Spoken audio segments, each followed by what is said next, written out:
as I was growing up, I always wanted to go on a mission. Serving a mission was never an option. I was going to do it. I never looked beyond my mission. I remember when I got home from my mission being lost.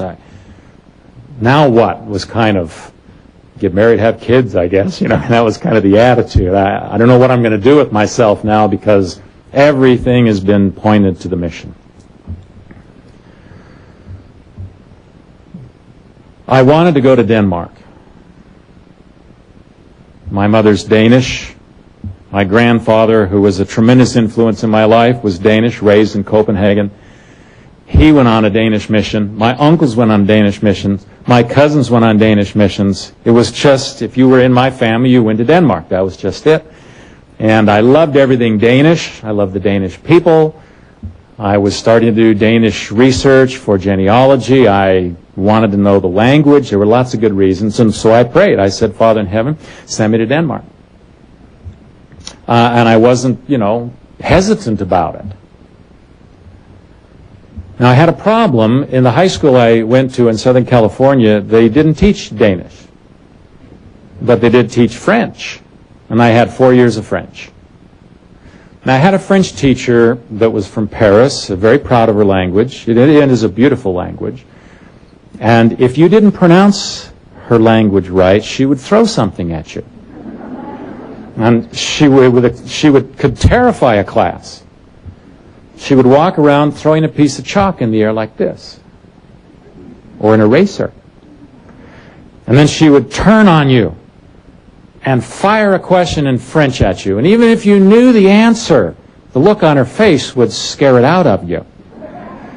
And you would try and answer, and if you didn't get the R right, which is a difficult sound for an English person to make in French, she would throw the chalk at you. And I got pelted a lot by chalk. And so I thought, if this is what French people are like, I don't want to go to France. And so in my praying that I would go to Denmark, I added a postscript. I said, and Lord, please don't send me to France.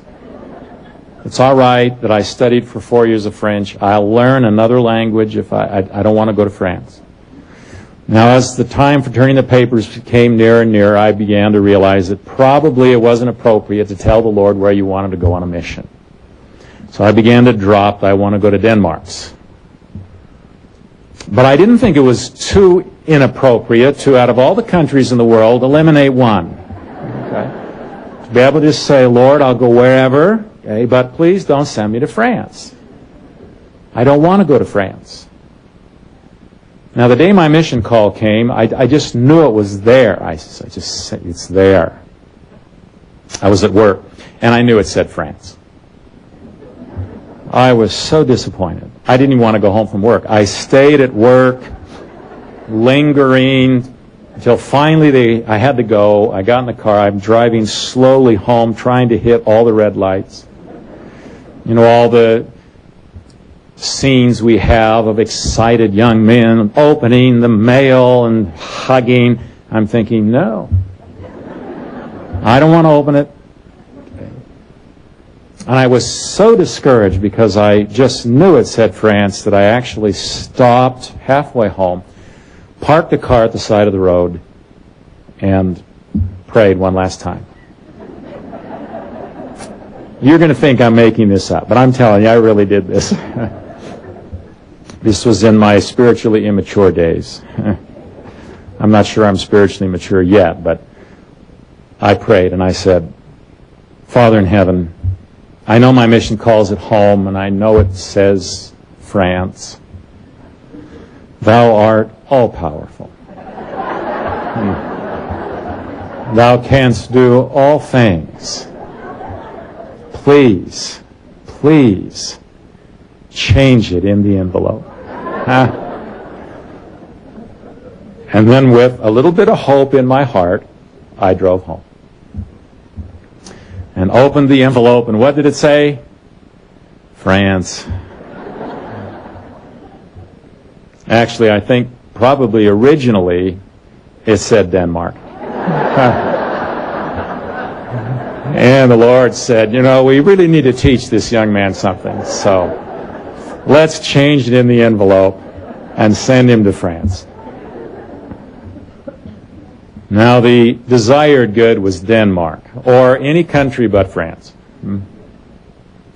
But the given good was France. Now, could I have wrecked my mission? Yeah, I could have made that mission experience just horrible if I'd spent the whole time thinking about where I should have been in my mind, where I wanted to be. I could have changed the French bread into stones. I could have made the fish a serpent or the egg a scorpion by focusing on what I desired and expected instead of what I was given. And so I have to believe the Savior when He says to us, my Father doesn't give stones.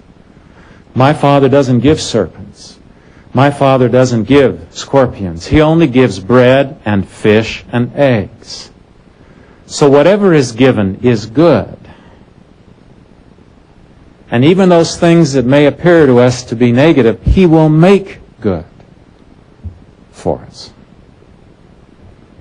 And we see that experience in our lives in so many times and places and ways. I remember moving into our ward in Salt Lake about 20 years ago. My favorite calling is gospel doctrine teacher. And I know some of you would, apostatize rather than be the gospel doctrine teacher. But I just love to teach it. And we moved in and they just released the gospel doctrine teacher, and I thought, I'm the new guy. Right? And it'll be wonderful because I love to do it. So it didn't surprise me when that Sunday the bishop called me in. And he said, we have a call for you. And I'm thinking, great, I'll be the gospel doctrine teacher. But I didn't say that, fortunately. And I heard him say, we'd like to call you to teach the deacons. And I heard my mouth say, that would be fine, Bishop, I'd be happy to do it. I heard myself say that. But in my mind, I'm thinking, I thought this church was inspired. Huh? Who called you to be bishop, right? I'm supposed to be the gospel doctrine teacher. I don't even speak deacon. Right? I teach college kids. Now, could I have wrecked that calling? How could I have wrecked that calling? I got deacon bread, not gospel doctrine bread.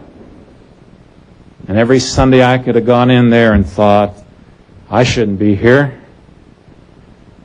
But I got to love those young men, as I got to love the French people. French people are wonderful people. Deacons are wonderful to teach. I enjoyed both those experiences immensely. God doesn't give stones. He only gives bread.